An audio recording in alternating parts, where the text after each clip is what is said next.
The players for the longest time was understood to mean the boys and not boys and girls.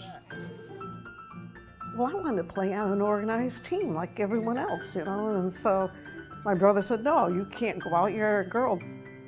My mother was reading the paper. She said, okay, there's going to be another conference for Little League.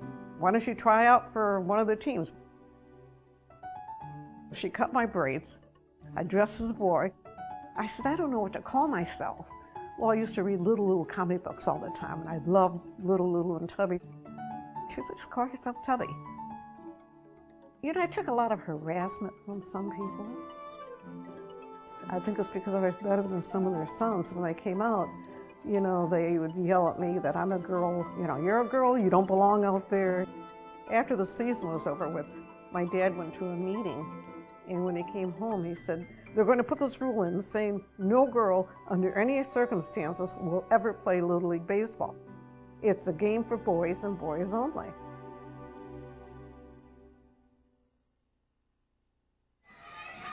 That rule, the Tubby rule, clarified Little League's position in 1951 that girls were not eligible to play under any conditions.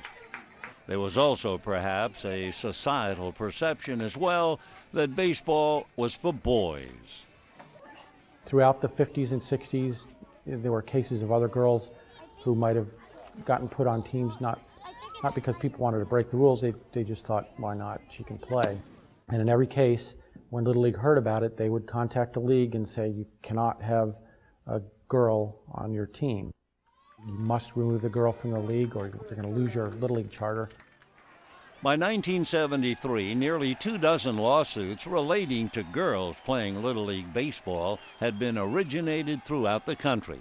Little League actually won the majority of those to maintain domain over what some perceived as a new front in the battle of the sexes. But no one went unwounded. Little League had become embroiled in an enlarging public controversy. And as for those girls who took the field, at the first game, our team went out and started playing. And I was booed so horribly. I was booed when I ran out on the field. I was applauded for every swing and miss I had. When our charter was revoked, it was for all of the west side of Ypsilanti and the east side of Ypsilanti, and they had a fantastic team.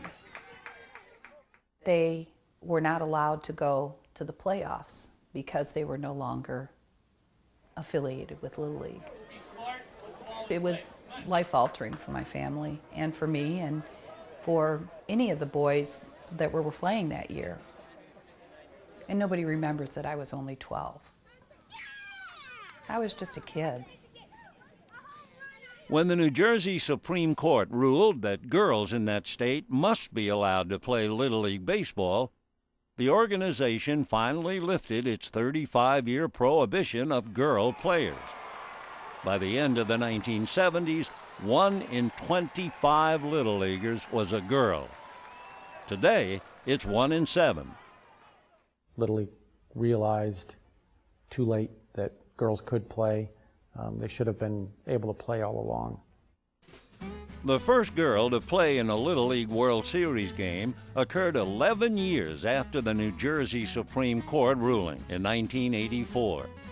By that time, the Little League World Series had been around for almost 50 years.